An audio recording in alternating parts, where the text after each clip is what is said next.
School service commission পশ্চিমবঙ্গের 2016 SLST চাকরি বাতিল মামলার যে জাজমেন্ট গত 3 এপ্রিল 2025 সালে অনারেবল সুপ্রিম কোর্টের 1 নম্বর কোর্ট থেকে অনারেবল সিজিআই এবং অনারেবল জাস্টিস সঞ্জয় কুমারের বেঞ্চ থেকে যে জাজমেন্টটি দেওয়া হয়েছিল, সেই জাজমেন্টটিকে তারা রিভিউ করেছেন একদম পুরোপুরি 1 মাসের মাথায়। গত 3 মে সেই রিভিউ পিটিশনটি ফাইল করা হয়েছে অনারেবল সুপ্রিম কোর্টে। তার খবর আপনাদেরকে দিয়েছিলাম। এবার অনারেবল সুপ্রিম কোর্টে এসএসসি যে রিভিউ পিটিশনটি ফাইল করেছে তার যে সাবমিশন সেটি সোশ্যাল মিডিয়াতে প্রায় ভাইরাল বলা যেতে পারে। তো সেখান থেকেই আমি এই সাবমিশনের অংশগুলো দেখলাম। তো ডিটেলস সাবমিশনটা নিয়ে আলোচনা করা এখানে বৃথা, এবং যেহেতু বিষয়টি বিচারাধীন অতএব ডিটেলস সাবমিশন আপনাদেরকে দেখাবোও না এবং আমি বলবোও না। তবে এর যে মূল জায়গাগুলো বা জিস্টগুলো বা যে গ্রাউন্ডগুলো এসএসসি তাদের রিভিউ পিটিশনে তুলে ধরেছেন সেগুলোকে সংক্ষিপ্ত আকারে আপনাদের সামনে তুলে ধরার চেষ্টা করব। দেখুন, এসএসসি তাদের যে রিভিউ পিটিশন সেখানে যেটি বলার চেষ্টা করেছেন, সেখানে যে নতুন কোনো তথ্য এমন কিছু তারা দিয়েছেন বলে আমাদের মনে হলো না। তবে তারা অনেক কিছু বলেছেন, অনেক বিষয়কে তারা উল্লিখিত করেছেন। কিন্তু রিভিউ পিটিশনে যেটা হয় যে কোনো নতুন তথ্য তাদের কাছে থাকলে সেটা দিতে হয়, বা বিচারাধীন চলাকালীন যে সমস্ত তথ্য মানে বিচারপতিদের নজরে আসেনি কিন্তু এমন কোনো গুরুত্বপূর্ণ তথ্য যেটা এই মুহূর্তে আবিষ্কৃত হয়েছে সেই তথ্যটা দেওয়া, এটাই রিভিউ পিটিশনের মূল কাজ বলে আমরা জেনেছি।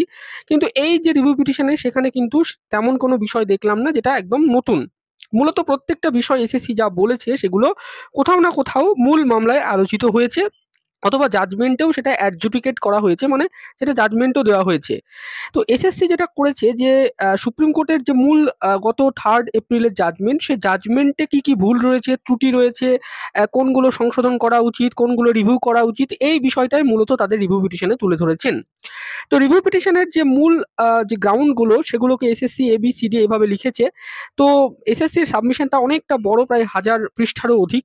তো সেখানে অনেক বিষয় রয়েছে, এফিডেভিট রয়েছে, মূলত আগের যে এফিডেভিটগুলো রয়েছে সেগুলোই মূলত মূলগুলো রয়েছে, কিন্তু এখানে মূল অংশটা খুবই সংক্ষিপ্ত। তো সেই মূল অংশের জায়গাটাই আমি আপনাদেরকে বলছি এক এক করে। প্রথমে এসএসসি যেটা দেখানোর চেষ্টা করেছে যে এই জাজমেন্টটা কাউন্টার টু দ্য সেটেল ল। প্রথম পয়েন্টে তারা এটা বলার চেষ্টা করেছে যে অনারেবল সুপ্রিম কোর্টের পূর্বের যে সমস্ত জাজমেন্ট প্যানেল ক্যান্সেল নিয়ে রয়েছে, সেখানে যে সেটেল ল ছিল যে প্যানেল ক্যান্সেলের আগে টেন্টেড এবং আনটেন্টেড প্রার্থীদেরকে বাছাই করতে হবে এবং বাছাই করার সর্বোত্তম চেষ্টাটা করতে হবে। যদি সেটা সম্ভব না হয় তবেই প্যানেল ক্যান্সেল করতে হবে। কিন্তু এই যে জাজমেন্ট সেখানে এসএসসি মনে করছে যে in the present case entire panel came to be cancelled in absence of a finding that tainted and untainted candidates cannot be segregated। অর্থাৎ এই মহামান্য সুপ্রিম কোর্টের জাজমেন্টে পুরো প্যানেল বাতিল করা হয়েছে, কিন্তু কোথাও এটা বলা হয়নি যে যোগ্য বা অযোগ্য প্রার্থী, মানে এক্ষেত্রে যোগ্য অযোগ্য বলাটা ভুল, এক্ষেত্রে টেন্টেড এবং আনটেন্টেড প্রার্থী বাছাইকরণ করা যাবে না এমন কোনো ফাইন্ডিং মহামান্য সুপ্রিম কোর্টের জাজমেন্টে দেওয়া হয়নি। এছাড়াও এসএসসি মনে করছে যে 17/4/2025 তারিখে যে এমএ অ্যাপ্লিকেশনের উপরে মহামান্য সুপ্রিম কোর্ট যে অর্ডারটি দিয়েছিলেন, মডিফিকেশন অর্ডার, সেখানে তারা বলেছিলেন যে not specifically found to be tainted যারা টিচার রয়েছেন তারা 31শে ডিসেম্বর অবধি কাজ চালিয়ে যাবেন, যতক্ষণ না ফ্রেশ সিলেকশন প্রসেস কমপ্লিট হচ্ছে তার আগে অবধি। তো এই জায়গায় এসএসসি মনে করছে যে তাহলে তো এটাই ইটসেলফ সেগ্রিগেট করে দেওয়া হলো টেন্টেড এবং আনটেন্টেড ক্যাটাগরির মধ্যে। তো এই বিষয়টাকে কেন ভিত্তি না করে পুরো প্যানেলটাকে বাতিল করা হলো? এছাড়াও এসএসসি জাজমেন্টের প্যারা 19 যে 4টি প্রিন্সিপাল মহামান্য সুপ্রিম কোর্টরা সেট করেছিলেন তার মধ্যে প্রথম যেটা যে এন্টায়ার প্যানেলটা ক্যান্সেলের আগে টেন্টেড এবং আনটেন্টেড প্রার্থীদের আলাদা করতে হবে। এসএসসি মনে করছে যে এই প্রিন্সিপালটি যথাযথভাবে পালন করা হয়নি মহামান্য সুপ্রিম কোর্টের জাজমেন্টে। এবং এসএসসি আরও যেটা বলছে যে যারা টেন্টেড তাদের মতো আনটেন্টেডদেরও একই রকম সাজা দেওয়া হয়েছে, অর্থাৎ আর্টিকেল 14কে এক্ষেত্রে ভায়োলেশন করা হয়েছে, আনইকুয়ালসদেরকে ট্রিট করা হয়েছে ইকুয়ালভাবে। মানে টেন্টেড এবং আনটেন্টেড এরা তো আনইকুয়াল, এরা তো ইকুয়াল নয়, কিন্তু এদেরকে একই রকমভাবে যেহেতু টার্মিনেট করে দেওয়া হয়েছে অতএব সেটাকে ইকুয়াল করা হয়েছে এবং এটা আর্টিকেল 14 ভায়োলেশন হয়েছে। এবং এসএসসি আরও উল্লেখ করেছে এক্ষেত্রে যে শিক্ষা ব্যবস্থার উপর স্কুল মানে ছাত্রছাত্রীদের ওপরে কিভাবে তার প্রভাব পড়ছে পুরো প্যানেল বাতিল হওয়ার ফলে, এবং বিষয়ভিত্তিক শিক্ষক কোনো কোনো স্কুলে নেই, এই বিষয়টা উল্লেখ করা হয়েছে। এছাড়াও এসএসসি আরও যেটা বলেছে যে আনটেন্টেডদের যে এক্সামে বসার জন্য সুযোগ দেওয়া হয়েছে এজ রিল্যাক্সেশন দিয়ে, কিন্তু তাদের সার্ভিস কন্টিনিউশনের ব্যাপারে কিছু বলা হয়নি, তার ফলে ভবিষ্যতে তারা পেনশন পেলে সেই ব্যাপারে তাদের সমস্যা হবে। এছাড়াও এসএসসি যেটা বলেছে যে পূর্বের কিছু জাজমেন্ট সুপ্রিম কোর্ট মানবিক দৃষ্টিভঙ্গিতে সেগুলোকে রিভিউ করেছিল। অতএব এই জাজমেন্টটিকেও যাতে করে যারা নির্দোষ ব্যক্তি রয়েছেন, যাদের কোনো রকম কোনো অ্যালিগেশন নেই, তাদের সেই বিষয়টা ভেবে মানবিক দৃষ্টিভঙ্গিতে যাতে এই জাজমেন্টটিকে রিভিউ করা হয়। এবং ক্রিমিনাল জুরিসপ্রুডেন্সের যে পার্ট, যেখানে সেটেল প্রিন্সিপাল যেটা ছিল যে ১০ জন অপরাধী ছাড়া পেলেও যেন একজন নিরপরাধ সাজা না পায়, এই বিষয়টাকেও এই জাজমেন্টে দেখা হয়নি। অর্থাৎ এখানে যারা আনটেন্টেড বা নট স্পেসিফিক্যালি টেন্টেড প্রার্থী, তাদেরকে এসএসসি মনে করছে এরা নিরপরাধ এবং এদেরকে সাজা দেওয়া হয়েছে চাকরি বাতিলের ফলে আর্টিকেল 14 এবং 21 এটা ভায়োলেট করা হয়েছে। এসএসসি মনে করছে যে কোর্টে যা ম্যাটেরিয়াল এসএসসি প্রোভাইড করেছিল বা যা রয়েছে তাতে পরিষ্কারভাবে সেগ্রিগেট করা যেত। এছাড়াও এসএসসি সিস্টেমেটিক ফ্রড নিয়েও কিন্তু তাদের বক্তব্য রেখেছে। এসএসসি বলছে যে এসএসসি মনে করছে যে সিস্টেমেটিক ফ্রড যেটা এস্টাবলিশডই হয়নি, কিন্তু মহামান্য সুপ্রিম কোর্ট যেটা বলেছেন, তার কারণ সিবিআই তদন্ত এই মুহূর্তে চলছে, কিছু চার্জশিট ফাইল করা হয়েছে, এখনো কোনো অভিযুক্ত সাজা হয়নি। অতএব আনপ্রুভেন যে অ্যালিগেশনগুলো রয়েছে সেগুলোর ভিত্তিতে এটা বলা যাবে না যে পুরো সিস্টেমেটিক জালিয়াতি হয়েছে। এবার সিবিআই ডাটা নিয়ে এসএসসির মত যেটা, যে সুপ্রিম কোর্ট তাদের জাজমেন্টের ১৯ নম্বর প্যারাতে যেটা বলেছে যে তদন্তে যদি এটা উঠে আসে, তদন্তের উদ্ধারকৃত তথ্য থেকে যে ব্যাপক আকারে জালিয়াতি হয়েছে, তাহলে পুরো প্যানেল বাতিল করা হবে। কিন্তু এসএসসি বলছে যে সুপ্রিম কোর্টের জাজমেন্টে এমন কোনো ফাইন্ডিং নেই যেখানে বলা হয়েছে যে সিবিআই যে তথ্য উদ্ধার করেছে সেটা সত্য অথবা সেটা মিথ্যা। অর্থাৎ সিবিআই তথ্যের সত্যতা বা মিথ্যা নিয়ে কোনো রকম ফাইন্ডিং সুপ্রিম কোর্টের জাজমেন্টে নেই। অর্থাৎ সেই তথ্যটাকে কি রিলাই করা যায় নাকি আনরিলাই করা যায়, এরকম কোনো ফাইন্ডিং নেই। ফলে সিবিআই তথ্যের সত্যতা সম্পর্কে কোনো মতামত জ্ঞাপন না করে সুপ্রিম কোর্ট ইনকারেক্টলি যেটা মানে করেছে, যে তারা বলেছে পদ্ধতিগত জালিয়াতি হয়েছে এবং পুরো প্যানেল এর জন্যই তারা বাতিল করেছে। এটা সঠিক হয়নি বলে এসএসসি মনে করছে। এরপরে এসএসসি এক্সেস অ্যাপয়েন্টমেন্ট নিয়েও বলেছে। এসএসসির মতে সুপ্রিম কোর্টের যে ফাইন্ডিং ছিল যে এসএসসি এক্সেস অ্যাপয়েন্টমেন্ট করেছে, অর্থাৎ এসএসসি যা রেকমেন্ডেশন করেছে তার বেশি বোর্ড অ্যাপয়েন্টমেন্ট দিয়েছে এবং এসএসসির যে মানে ব্যাখ্যা ছিল এক্ষেত্রে যে না, এক্সেস অ্যাপয়েন্টমেন্ট হয়নি। বোর্ড মূলত যে সমস্ত টিচাররা জয়েন করেনি স্কুলে তাদেরকেও ধরে নিয়েছে, কিন্তু এসএসসি যারা স্কুলে জয়েন করেছে সেই সমস্ত রেকমেন্ডেশনকে ক্যালকুলেট করেছে এবং তারা ফিগার রিকনসাইল করে পরবর্তীতে যেটা বলেছিল যে কোনো এক্সেস অ্যাপয়েন্টমেন্ট হয়নি, সেটাকে মহামান্য সুপ্রিম কোর্ট রিজেক্ট করেছিল। কিন্তু এক্ষেত্রে এসএসসি বলছে যে বোর্ড এবং তাদের তথ্যের মধ্যে কোনো অমিল নেই। তারা যে এফিডেভিটটা দিয়েছিল 15/2/2025 তারিখে, সেই এফিডেভিটে তারা যে বিষয়টা উল্লেখ করেছিল সেটা সঠিক এবং বোর্ডের রেকমেন্ডেশন ইন্ডিপেন্ডেন্ট নয়। কোনো ব্যক্তি পোস্টে যদি জয়েন না করে তাহলে তাকে আরেকবার রেকমেন্ডেশন করতে হয়। অতএব বোর্ড এই বিষয়টা ক্যালকুলেট করেছে, অতএব এই পয়েন্টটাকে রিভিউ করা হোক। এছাড়াও জাজমেন্টের প্যারা 38, 39 এবং 40 এই 4টি পয়েন্টকে কিন্তু এসএসসি গুরুত্বপূর্ণভাবে এখানে মানে বলেছে। প্রথমত 38 নম্বর পয়েন্টে মহামান্য বিচারপতিরা তাদের জাজমেন্টে যেটা বলেছেন যে টেন্টেড এবং আনটেন্টেড প্রার্থীরা দুরকম মতামত দিয়েছে সিবিআই তথ্য নিয়ে। টেন্টেড প্রার্থীরা বলেছে সিবিআই তথ্য তারা মানছে না এবং আনটেন্টেড প্রার্থীরা বলেছে সিবিআই তথ্য তারা সত্যি বলে মনে করছে। এবার 39 নম্বর পয়েন্টে মহামান্য বিচারপতিরা বলছেন যে যেহেতু অরিজিনাল তথ্য নেই, অতএব সিবিআই তথ্য নিয়ে যে দুরকম মতামত, সেই court can rely contradictory pleas. Tainted এবং আনটেন্টেড প্রার্থীদের দুরকম যে কন্ট্রাডিক্টরি প্লি হচ্ছে এটাকে কোর্ট মানবে। এবং 40 নম্বর পয়েন্টে মহামান্য কোর্ট বলেছেন যে এসএসসি এবং সিবিআই ডাটার মধ্যে যে অমিল রয়েছে সেটাকে এসএসসি স্বীকার করেছে। এবার এসএসসি বলছে যে টেন্টেড টিচাররা সিবিআই ডাটাকে যে মানছে না বলছে, তার ভিত্তিতেই যে সিবিআই ডাটা অনুযায়ী সেগ্রিগেশন করা হচ্ছে না, এসএসসির মতটাকে মানা হচ্ছে না। যেখানে এসএসসি বলছে মানে কোর্ট যদি মনে করে সিবিআই ডাটা সত্য তাহলে তারা সেগ্রিগেট করতে পারে, তো সেইটাকে যে রিজেক্ট করা হয়েছে এটা সঠিক হয়নি বলে এসএসসি মনে করছে। এসএসসি বলছে যে সিবিআই ডাটাটাকে কোনো ক্ষেত্রে তো কোর্ট নিজেই রিলাই করছে, যেমন কোর্ট বলছে যে মিসম্যাচ রয়েছে তথ্যের মধ্যে, তাহলে কেন সিবিআই ডাটাটাকে রিলাই করছে কোর্ট?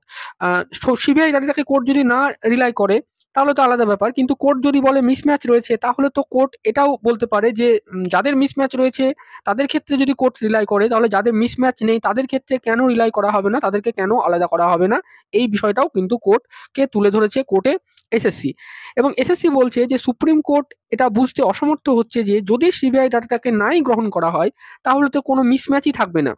অর্থাৎ তাহলে তো কারো কোনো তথ্যে মিসম্যাচ নেই, তার কোনো সিবিআই ডাটাটা সত্য বলে প্রমাণিত যদি না হয় তাহলে। এরপরে প্যানেল এক্সপায়ার নিয়ে কিন্তু এসএসসি তাদের মতামত যেটা জানিয়েছে, যেটা আগে যেটা বলা হয়েছিল যে প্যানেল নাকি মানে 3 নম্বর কাউন্সেলিং এর পরে 9, 10 এর এক্সপায়ার হয়ে যাচ্ছে এবং 2 নম্বর কাউন্সেলিং এর পরে 11, 12 এর এক্সপায়ার হয়ে যাচ্ছে। এবং সুপ্রিম কোর্ট যে মতামতটা দিয়েছিল যে রুল 21 এর যে ডেট, অর্থাৎ 1 বছরের মধ্যে ওএমআর নষ্ট করতে হবে, সেই ডেটেই কিন্তু প্যানেল এক্সপায়ার করবে এবং তারপরে যা কাউন্সেলিং হয়েছে সেটা ইললিগ্যাল। এটা 31 নম্বর প্যারাগ্রাফে সুপ্রিম কোর্টের জাজমেন্টে উল্লেখিত ছিল।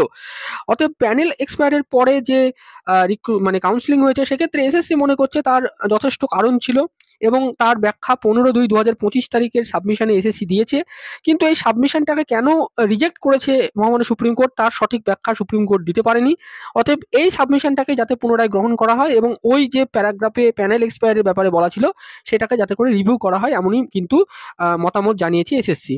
এবার আরটিআই ওএমআর রিপ্লাই নিয়ে যেটা বলা হয়েছিল যে এসএসসির কাছে ওএমআর নেই মিরর কপি, কিন্তু এসএসসি 2023-24 সালে এসে তারা নিজের ডাটা থেকে রিপ্লাই দিচ্ছে, এমন আরটিআই রিপ্লাই তারা দিয়েছিল। কিন্তু এসএসসি বলছে যে তাদের সার্ভারে কোনো ডাটা তথ্যই নেই ওএমআর রিলেটেড, অর্থাৎ মিরর কপি রিলেটেড। তারা সিবিআই তথ্য থেকে সেই মিরর কপি নিয়ে দিয়েছিল এবং তাদের কাছে যদি তথ্য থাকতো তাহলে সিবিআই ইনভেস্টিগেশন করে কেন তাদের সার্ভারে কোনো তথ্য পায়নি, মানে ওএমআর মিরর ইমেজ রিলেটেড।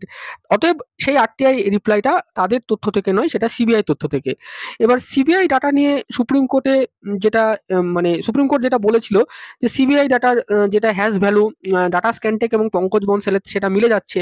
তো এক্ষেত্রে এসএসসি বলছে তাহলে যদি সেটা মিলে যায় বলে যদি মনে করে সুপ্রিম কোর্ট, তাহলে সেই ডাটাটাকে কেন অথেন্টিক বলে মনে করে সেগ্রিগেট করতে দেওয়া হচ্ছে না। এবং যে ডাইকোটমি স্ট্যান্ড নেওয়া হয়েছে টেন্টেড এবং আনটেন্টেড প্রার্থীদের, অর্থাৎ এক্ষেত্রে টেন্টেড প্রার্থীরা বলছে তারা সিবিআই তথ্য মানছে না, সিবিআই তথ্য অরিজিনাল নয়, সেই তথ্যকে 65B দিয়ে প্রুভ করতে হবে এবং সেই 65B-তে সেই তথ্য প্রুভ হচ্ছে না, অতএব সেই তথ্য আনরিলায়েবল।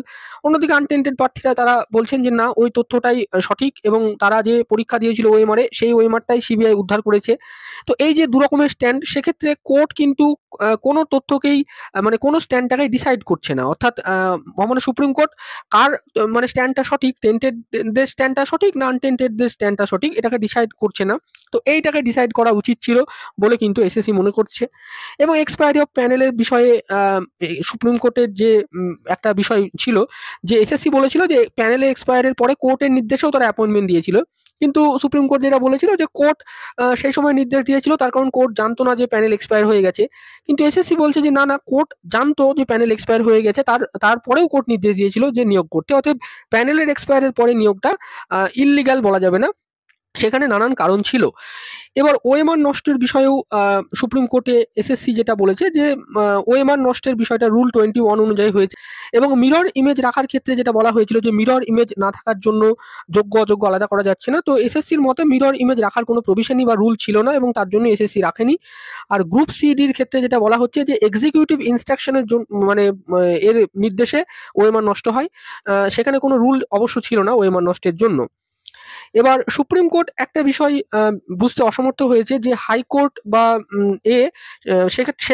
সেটা হচ্ছে রিট কোর্ট, সেখানে যে বলা হয়েছে ব্যাপক জালিয়াতি হয়েছে সেই বিষয়গুলো কিন্তু রিট কোর্টের ফাইন্ডিংয়ে মানে এসছে। এখানে কিন্তু যে ফ্যাক্টগুলো বা যে বিষয়গুলো যেগুলো সিবিআই সাবমিট করেছে সেগুলো এখনো অবধি ক্রিমিনাল কোর্টে প্রুভ হয়নি বা সেগুলোর মামলা চলছে।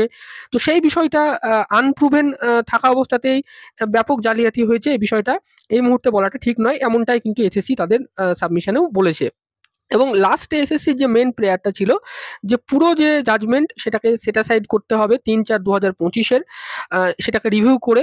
এবং 2 নম্বর প্রেয়ার এসএসসি যেটা বলেছিল যে এছাড়াও যদি সুপ্রিম কোর্ট মনে করে তারা অন্য কোনো অর্ডার দেবে তাহলে তারা সেটা দিতে পারে, যেটা তাদের মনে হবে সঠিক সেই অর্ডারটা তারা দিতে পারে এবং এই জাজমেন্টটাকে যাতে করে রিভিউ করা হয়। তো মূলত এই যে বিষয়গুলো আমি উল্লেখ করলাম জিস্ট আকারে আপনাদের সামনে, এই বিষয়গুলোই মূলত তাদের সাবমিশনে এসএসসি তুলে ধরেছে। এবার এই বিষয়গুলো আমাদের মনে হয়েছে যে এগুলো সবই আলোচিত বিষয়, এগুলো সুপ্রিম কোর্টে সবই আলোচনার এখতিয়ারে রয়েছে। তো সেগুলোকে আবার পুনরায় এসএসসি প্লেসড করার চেষ্টা করেছে। এখন দেখার বিষয় এই যে এসএসসি রিভিউ পিটিশন সেটা মহামান্য সুপ্রিম কোর্টের বিচারপতিরা কতটা অ্যাকসেপ্ট করে। তারা যদি মনে করে যে না, এটাকে অ্যাকসেপ্ট করে পুনরায় আবার হিয়ারিং করানো প্রয়োজন, তাহলে সেই রিভিউ পিটিশনটি অ্যাকসেপ্ট হবে। এবং পুনরায় আবার হিয়ারিং হবে। পুনরায় হিয়ারিং হওয়ার পরে এই অর্ডারটি অর্থাৎ মহামান্য সুপ্রিম কোর্টের জাজমেন্টটি তারা যদি মনে করেন যে কোনো অংশ মডিফাই করতে হবে বা এই জাজমেন্টটিকে অল্টার করতে হবে, তাহলে সেই ক্ষমতাও সুপ্রিম কোর্টের রয়েছে, সেটাও করতে পারেন। বা এই যে জাজমেন্টটি, সেই জাজমেন্টটি যদি মহামান্য সুপ্রিম কোর্ট মনে করেন যে না সঠিক হয়েছে, অতএব কোনো রকম রিভিউ করার প্রয়োজনীয়তা নেই, এসএসসি যা সাবমিশন সেই সাবমিশনে যেহেতু কোনো নতুন তথ্য এমন কিছু বলা নেই, অতএব সেই সাবমিশনটাকে আর গ্রহণ করা যাবে না, তাহলে এই রিভিউ পিটিশনটা রিজেক্টও হয়ে যেতে পারে, তাহলে এটাকে আর শুনানির জন্য আর আসবে না। তো মূলত যে রিভিউ পিটিশন সংক্রান্ত যে তথ্যগুলো আমরা সোশ্যাল মিডিয়া মারফত যে রিভিউ পিটিশনের যে সাবমিশনটা ঘুরে বেড়াচ্ছে সেখান থেকে যে তথ্যগুলো পেলাম সেগুলো আপনাদের সাথে শেয়ার করার চেষ্টা করলাম। ভিডিওটি শেষ অবধি দেখার জন্য আপনাদের সকলকে জানাই অসংখ্য ধন্যবাদ।